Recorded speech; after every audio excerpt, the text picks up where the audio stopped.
Hola, ¿cómo están? Bienvenidos a la unidad 3. Ya estamos a mitad de camino con lo que es relaciones humanas. Vamos a comenzar a hablar de la comunicación organizacional y su impacto justamente en las relaciones humanas. Lo primero que tenemos que tener presente es que la comunicación es un fluido que fortalece el vínculo entre las personas, pero que al mismo tiempo, si la característica o la calidad de esa comunicación es deficiente, va a dañar los vínculos entre las relaciones humanas. ¿Qué factores tengo que tener presente yo para poder evaluar o para poder de alguna manera dirigir o generar o fortalecer los vínculos entre los trabajadores y las personas de mi organización? Todos los elementos que ustedes ven en esta placa. De esto solamente voy a trabajar dos o tres que pueden ser interesantes para profundizar. Por ejemplo, los antecedentes laborales. Depende de la cantidad de organizaciones en las que uno haya trabajado y del tipo, la diversidad de lugares donde uno haya trabajado, va a adquirir experiencias o actitudes y aptitudes que tienen que ver con lo social, con la vinculación con el otro y también vinculados justamente con el tipo de personalidad que tengamos, vamos a generar una especie de reacción frente al entorno. En algunos casos nos seremos más permeables, más comprensivos y en otros actuaremos a la defensiva y depende obviamente de la calidad que haya tenido el vínculo previo o el espacio previo de trabajo, va a ser también las expectativas que tengamos sobre el presente.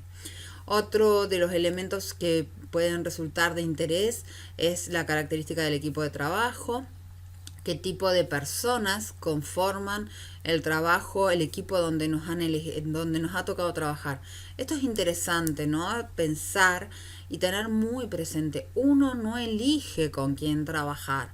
A veces uno se confunde en la subjetividad y cree que está teniendo esa opción. La realidad es que cuando uno ingresa a un trabajo, ese conjunto de personas ya está seleccionado para trabajar y si a uno le toca elegir ese trabajo o personas en realidad con las que trabajar, el rol laboral es muy distinto del rol personal y las actitudes laborales van a ser muy distintas de las actitudes personales. Y uno dirá, bueno, pero ¿por qué cambian tanto? Porque en realidad son los contextos organizacionales los que también de alguna manera condicionan el vínculo de relación interpersonal.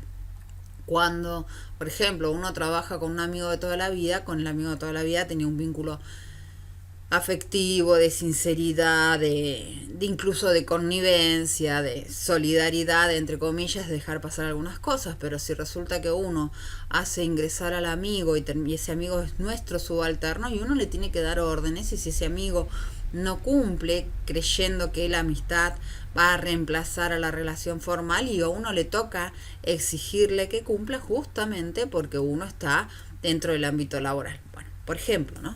Entonces las características del equipo es muy importante. A veces los equipos están formados por personalidades muy dispares. Siempre es bueno que haya complementariedad, pero la complementariedad es de los conocimientos.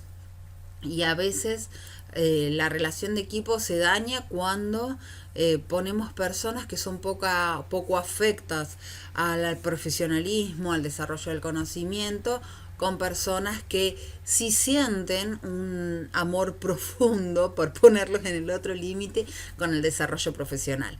Entonces chocan esta apatía frente a la ambición del crecimiento humano o profesional con justamente la otra postura y la del trabajo en equipo se hace difícil. Entonces, bueno, aquí el papel de los recursos humanos son sumamente importantes a la hora de seleccionar la conformación de los equipos.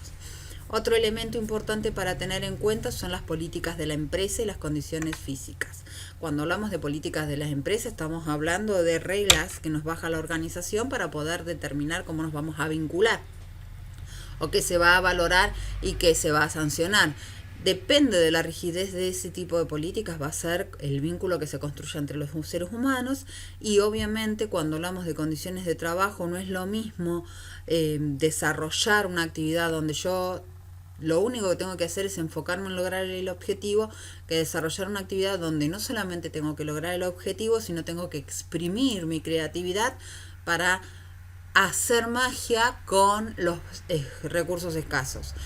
Obviamente las relaciones humanas se resienten o están mucho más expuestas a ser degradadas en un espacio donde las condiciones físicas o la accesibilidad a los recursos está bastante más limitada, porque aumenta la tensión en el grupo para poder alcanzar el objetivo que le han asignado. Entonces, si yo tengo que pensar en relaciones humanas, lo que tengo que pensar es en cómo alimentar el vínculo entre los seres humanos que forman mi organización y que necesito que de alguna manera quieran a la organización, que se sientan contenidos, que sientan que es un lugar donde quieren estar. Ustedes piensen desde su lugar que obviamente a nadie le gusta estar, o en general a nadie le gusta estar o se siente cómodo en un lugar donde se siente degradado, donde no es alentado, donde tiene límites para todo. Entonces, si yo logro que las personas sientan que mi organización es un espacio donde pueden crecer, donde la van a pasar bien, además de desarrollar su tarea, voy a lograr que esa comodidad que se siente se traduzca en un espacio creativo, resolutivo, que permita a las personas también apropiarse del objetivo empresarial y llevar adelante las tareas necesarias para lograr ese objetivo. De lo contrario, si yo interrumpo o entorpezco las relaciones humanas, lo único que me voy a transformar o voy a transformar a mi organización es en una usina que consume el talento humano. ¿Y qué sucede con ese tipo de organizaciones? Aquellos que son más ambiciosos o que tienen intereses personales o que les interesan desafíos más interesantes o superarse permanentemente, son aquellos que rápidamente van a encontrar la puerta de salida de mi organización, y a mí me van a quedar aquellos que se conforman con la base de la pirámide de la motivación y la satisfacción de las necesidades, es decir, con la satisfacción mínima del día a día.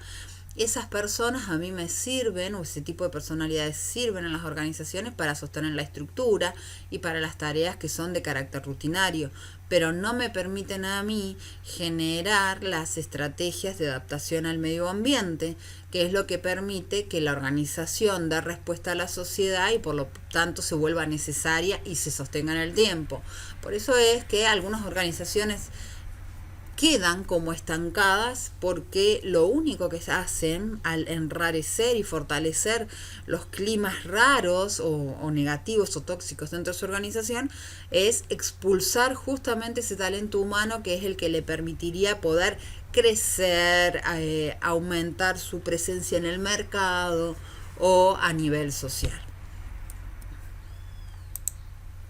Por lo tanto, quien tiene la herramienta o la responsabilidad de alentar y alimentar la mejor calidad de relaciones humanas es el jefe o la dirección. No va a poder interceder en los ámbitos emocionales o en los aspectos emocionales. Pero si la jefatura o desde lo formal, desde el ámbito formal, se busca alimentar espacios de participación, de confianza, se busca alentar incluso el crecimiento individual de sus miembros, lo que se va a lograr es que aquellos miembros se sientan conformes y cómodos con ese lugar y quieran retribuirle a la empresa o a esa organización a la que pertenecen por sentirse cuidados.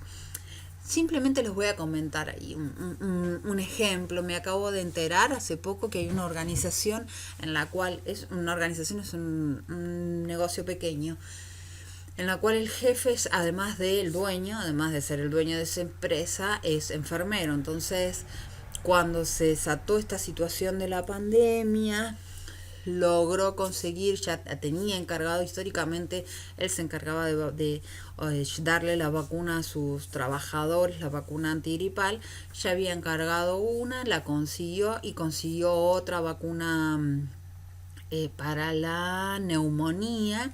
Entonces lo primero que hizo fue, bueno, obviamente adaptar su negocio a las reglamentaciones del Estado. A aquellas personas que son de grupo de riesgo les pidió que se queden en su casa.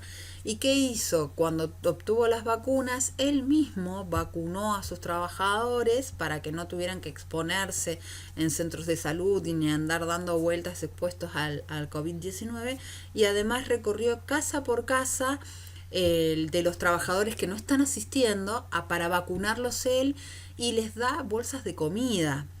¿Sí?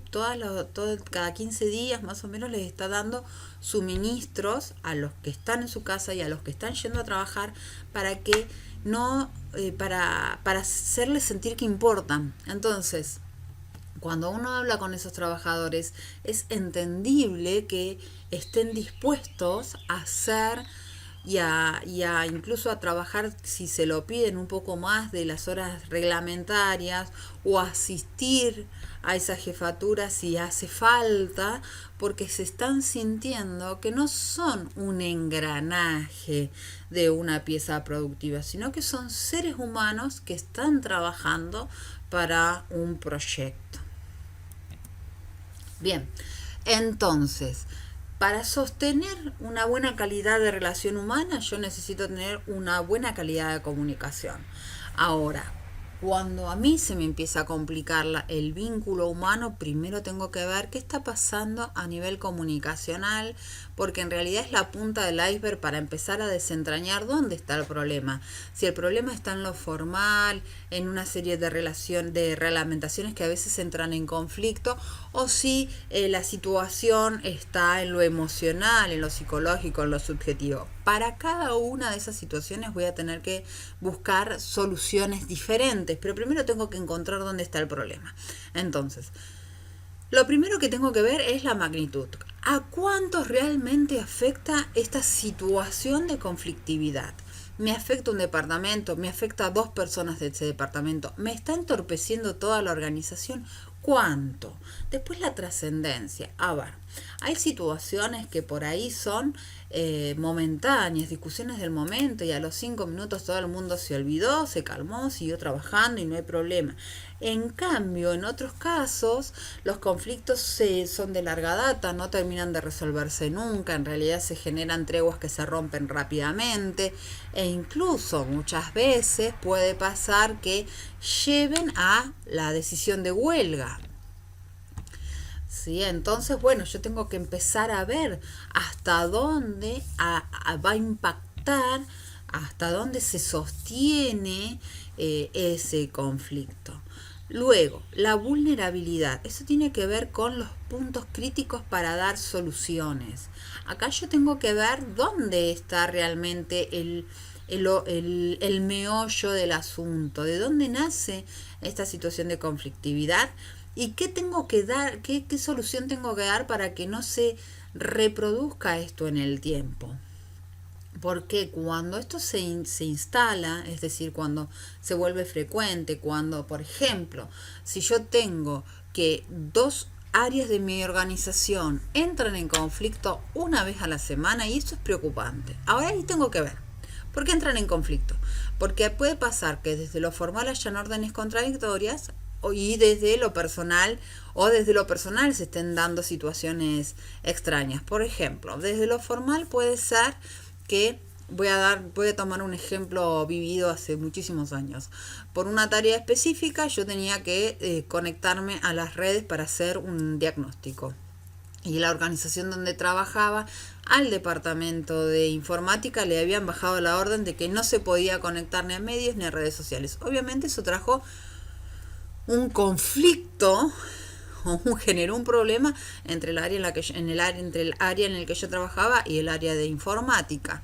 Cuando podría verse esto traducido en una situación de malestar personal, y sí, porque ambos estábamos incómodos, pero nos pusimos a ver que esas eran las reglamentaciones y en vez de discutir entre nosotros, hablamos con el superior que había establecido esa norma y la cambió y se superaron los conflictos porque era formal. En ese mismo contexto, por ejemplo, había algo que no se podía resolver y no se podía desentrañar lo formal de fondo, en realidad, que estaba de fondo, porque había la jefatura del área donde yo trabajaba, no tenía ningún tipo de afecto con el señor que estaba a cargo del área de informática. Entonces, cuando se juntaban entre ellos, en vez de ver que el problema surgía de esa reglamentación formal, lo que superaba o lo que que quedaba en evidencia rápidamente era que ellos tenían conflictos personales muy serios y muy fuertes. Entonces, lo importante acá es que uno podía identificar la magnitud, eran dos áreas, no afectaba al resto de la organización. La trascendencia podía ser fuerte en el sentido que podría haber anulado el trabajo de alguna de las dos áreas. La vulnerabilidad existía en esto, justamente en que había una reglamentación que permanentemente iba a llevar al choque, y la frecuencia, justamente porque era una reglamentación que se activaba o se infringía cada vez que alguna de las dos áreas hacía su tarea, era reiterada. En este caso, una vez resuelta la reglamentación, corregida la reglamentación, se pudo seguir trabajando sin inconvenientes. Entonces, ¿cómo tengo que hacer yo para mejorar las relaciones humanas y fortalecer los vínculos? ¿Por qué necesito fortalecer el vínculo entre seres humanos? Porque si nosotros estamos enojados, y acá les pido, piensen en ustedes, porque ustedes son seres humanos trabajando dentro de una organización. Si ustedes van enojados a trabajar, trabajan mal. Si ustedes se enojan con el jefe porque ustedes sienten que son víctimas de una injusticia y ven que desde la jefatura no se toman medidas, no se interviene y se dejan pasar, se trabaja reglamento, y cuando empezamos a trabajar a reglamento es cuando empezamos a frenar la organización. Es curioso lo que sucede. La organización nos marca un sistema y una regulación de tareas, pero lo cierto es que nosotros cuando trabajamos le ponemos un plus, que si bien respetamos las reglas, ese plus aceita el funcionamiento de esas reglas. Ahora, cuando las seguimos a rajatabla, la organización misma se traba. Por eso es una de las tantas medidas que toman los sindicatos cuando quieren protestar por un reclamo salarial, ¿no?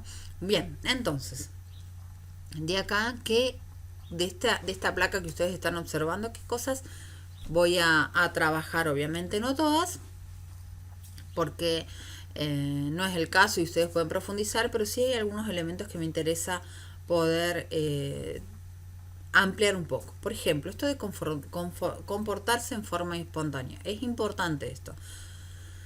Ahora, ojo, que la espontaneidad no se interprete como que voy a decir lo que quiero sin filtro. Sí, muchas veces la situación me incomoda el sujeto con el que estoy hablando. Yo sé cuando con alguien tengo prejuicios o cuando no. Entonces, tengo que respirar profundo y tratar de ser lo más asertivo posible.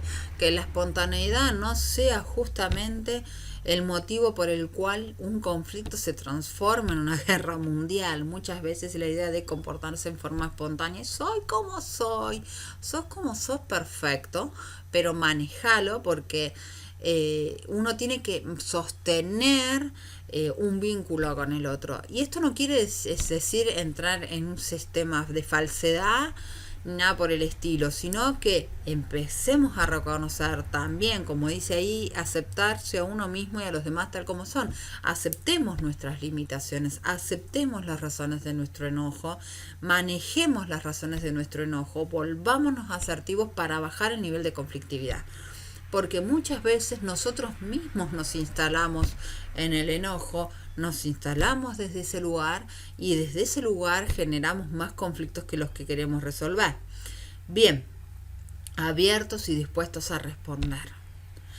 Siempre hay que pensar que vamos a responder y cómo lo vamos a responder. ¿Saben por qué? Porque ya han visto ustedes que el otro no necesariamente va a manejar los mismos códigos que nosotros y no necesariamente va a manejar el mismo conocimiento o el mismo lenguaje. Entonces, justamente si yo quiero llegar al otro, si quiero fortalecer el vínculo con el otro, tengo que ser claro con mi mensaje y tengo que encontrar las palabras adecuadas para dirigirme al otro y, y en consecuencia tengo que actuar. No alcanza con decir algo, sino tengo que promover desde mi acción eso que estoy diciendo.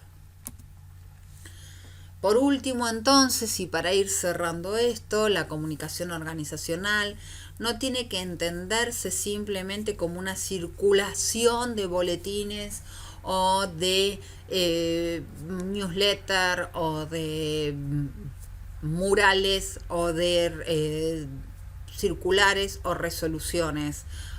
No, la comunicación organizacional, como bien dice acá, es un sistema de interrelaciones, estamos considerando a los seres humanos, de entendimientos laborales, es sumamente importante. Y ustedes como recursos humanos son los primeros que tienen que ponerse ese límite. La relación es laboral, no familiar ni afectiva.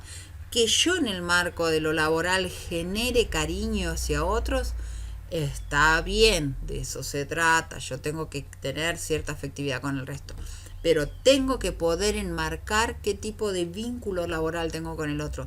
Que la afectividad no me haga ser flexible frente a lo que no debería ser flexible e inflexible frente a lo que debería ser flexible, porque a veces la afectividad no solamente es positiva, también es negativa. Y recordar siempre, uno no elige a los compañeros de trabajo, ni vive con los compañeros de trabajo, convive un tiempo de su espacio, de su vida, generalmente muchas más horas que las que convivimos con nuestra familia real o la que elegimos. Entonces ese espacio tiene que ser sano, pero no tiene que transformarse en el eje de nuestra subjetividad ni emotividad, ¿sí?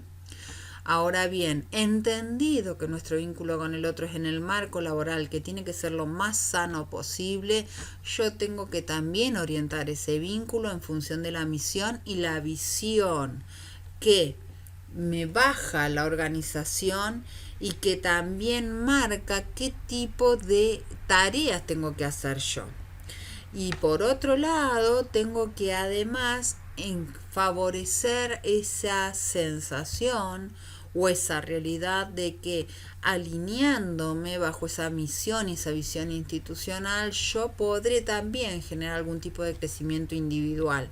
Y ese crecimiento individual no solamente tiene que ser económico, tiene que ser personal, tiene que ser espiritual, tiene que ser profesional.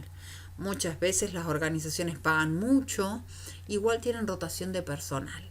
Y tienen rotación de personal en cargos altos. Entonces uno dice, ¿pero qué pasó? ¿Por qué se le van los gerentes tan rápido? ¿Por qué se van los directores o las administraciones altas tan rápido? Porque el sueldo no compensa justamente este factor emocional del que venimos nosotros hablando.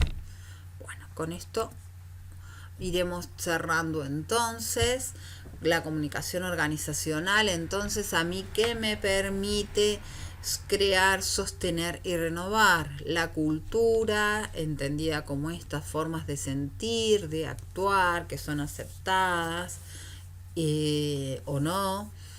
La estructura de la organización también a mí me permite ordenarla, revisar los canales de comunicación que pueden ser laterales, verticales, ¿sí? Horizontales, para arriba, para abajo.